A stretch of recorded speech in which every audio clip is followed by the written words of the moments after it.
Good morning friends. நமக்கு என்ன பார்க்குறோம்னா difference between bookkeeping versus accounting. ஓகேவா?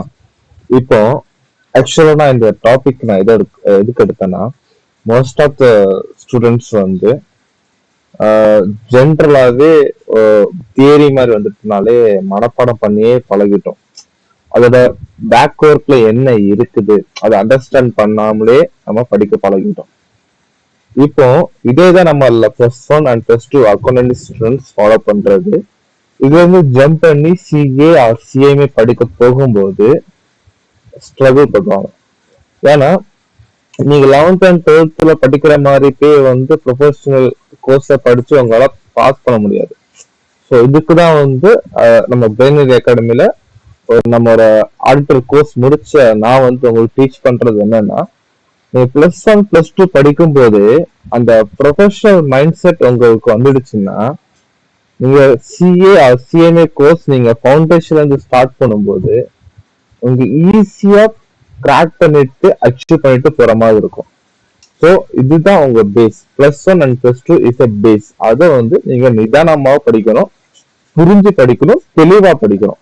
இது நீங்க இந்த 3 நீங்க கரெக்டா பண்ணிட்டீங்கன்னா உங்களோட ப்ரொஃபஷனல் கோர்ஸுக்கு வந்து அது வந்து ஒரு குட் சைனா உங்களுக்கு அமையும். ஓகேவா? நம்ம பார்த்துடலாம். Book keeping versus accounting. இதுல ஸ்கோப்பை பாருங்களேன். It is concerned with recording and classifying the business transaction. It's concerned with recording, classifying, summarising, analysing and interpreting the financial data. ஓகேவா?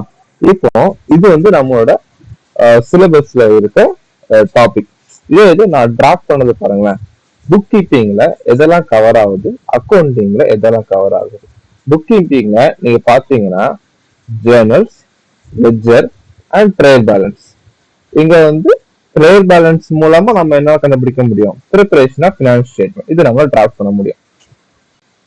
இதுதான் கான்செப்ட். என்னன்னா புக் கீப்பிங்க பாருங்க, recording and classifying. Just like that ஒரு grocery store போறீங்கன்னு வச்சுக்கோங்களேன், அவர் என்ன பண்ணுவாரு, just துண்டு பேப்பர்ல வந்து இன்னைக்கு எவ்வளவு சேல்ஸ் ஆயிருக்கு ரெக்கார்ட் பண்ணுவாரு. அப்படி இல்லையா, இன்னைக்கு வந்து யாராவது ஒருத்தர் வந்து கடன் வாங்கிட்டு போனாலும் அவரோட பேர் எழுதி இன்னைக்கு வரும் அவர் கடனுக்கு பொருள் வாங்கியிருக்கான்னு சொல்லிட்டு ரெக்கார்ட் பண்ணுவாரு. அதான் ரெக்கார்டிங். தென் அந்த ரெக்கார்டிங் மூலமா அவர் என்ன பண்றாரு, ஜேர்னல் என்ட்ரி போடுவாரு. ஜேர்னல் என்ட்ரி மூலமா என்ன பண்ணுவாரு, அவர் லெட்ஜர் வந்து போஸ்டிங் பண்ணுவாரு. இது புக் கீப்பிங் நடக்கிறது. அக்கௌண்டிங்கும் சேம் ப்ராசஸ் தான்.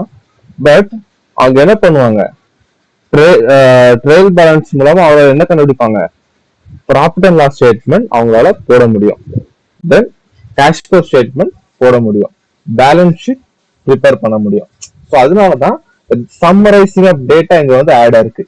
இங்கேயும் ரெக்கார்டிங் அண்ட் கிளாசிஃபைங்கிற முடிஞ்சிட்டு, பட் இங்க ரெக்கார்டிங் அண்ட் கிளாசிஃபை முடியாம டேட்டாவை சம்மரைஸ் பண்றோம், டேட்டாவை அனலைஸ் பண்றோம், தென் ஃபினான்ஷியலுக்கு ஏற்ற மாதிரி நம்ம டேட்டாவை டிராஃப்ட் பண்றோம்.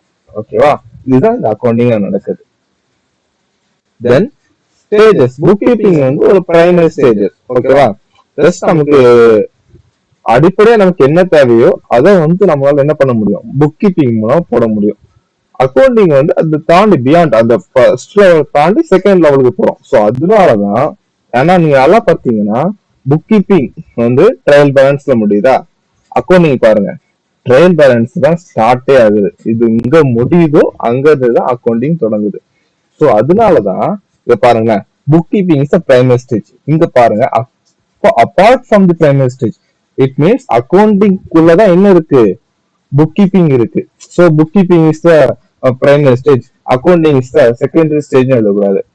அதனால தெளிவா போட்டிருக்காங்க, apart from the primary stage. இந்த வார்த்தைக்கு மீனிங் இதுதான். ஏன்னா அக்கௌண்டிங் குள்ளதான் புக் கீப்பிங் இருக்கு. ஸோ வந்து நீங்க டைரக்டா அக்கௌண்டிங் செகண்டரி ஸ்டேஜ் எழுதினீங்கன்னா அது தப்பு. Sorry, apart from the primary stage போட்டு இட்ஸ் இன்க்ளூட்ஸ் செகண்டரி ஸ்டேஜ். இது போடுற மெட்ரா ஆப்ஷன் அவங்க தெளிவா தான் போட்டிருக்காங்க. இதோட மீனிங் இதுதான். நேச்சர் ஆஃப் ஜாப் பாத்தீங்கன்னா it's routine and clerical nature. இங்க பாத்தீங்கன்னா அனலிட்டிக்கல் நேச்சர். இதுக்கு மீனிங் என்னன்னா, புக் கீப்பிங்ல வந்து நீங்க ஜஸ்ட் என்ன பண்ணுவீங்க, ஜேர்னல் போஸ்ட் போகணும், லெட்ஜர் போஸ்ட் பண்ணணும், அதாவது கிளரிக்கல் இருக்கான்னு நீங்க வந்து செக் பண்ணுவீங்க. அந்த மாதிரி ஒரு நேச்சர் தான். பட் அக்கௌண்டிங் பொறுத்து அனலைஸ் பண்ண முடியும்.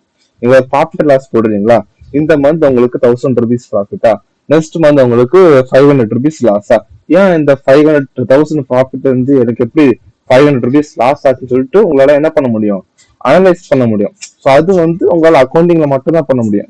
ஏன்னா அங்கதான் நம்ம என்ன போடுறோம், ப்ராஃபிட் அண்ட் லாஸ் ஸ்டேட்மெண்ட் வந்து நம்ம ப்ரிப்பேர் பண்றோம். ஓகேவா? தென் நாலேஜ் வந்து பாத்தீங்கன்னா புக் கீப்பிங் உங்களுக்கு வந்து ஜேர்னலிசமும் ஜேர்னலோ லெஜர் போஸ்டிங் நாலேஜ் இருந்தாலே போதும். பட் அக்கௌண்டிங் வந்து ஜேர்னல் லெஜர் போஸ்ட் பண்ண நாலேஜும் இருக்கணும். அதை தாண்டி நமக்கு என்ன தெரிஞ்சிடணும், அக்கௌண்டிங் பிரின்சிபல்ஸும் அக்கௌண்டிங் ப்ரொசீஜர்ஸும் தென் ப்ராக்டிஸ், இந்த 3 விஷயம் நமக்கு தெரிஞ்சிருக்கணும். அதனால அக்கௌண்டிங் பிரின்சிபல் வச்சாதான் நமக்கு தெரிஞ்சாதான் என்ன பண்ண முடியும், ப்ராஃபிட் அண்ட் லாஸ் ஸ்டேட்மெண்ட்லாம் போட முடியும். ஓகேவா?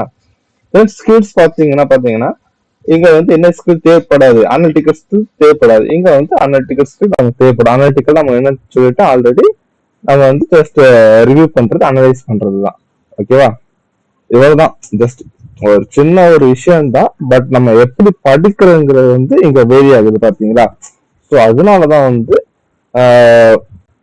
ஆஸ் எ ப்ரொஃபஷனல் படிக்கிற ஆசைப்படுற ஸ்டூடெண்ட்ஸ் வந்து நம்ம வந்து ஜஸ்ட் ஒரு புக்ல ஒரு விஷயம் இருக்குன்னு சொல்லிட்டு ஜஸ்ட் மக்கப் பண்ணாம அதை நீங்க அண்டர்ஸ்டாண்ட் பண்ணி படிங்க. இதுக்கு வந்து நம்மளோட பிரெயினர் அகாடமி ஹெல்ப்ஃபுல்லா இருக்கும்.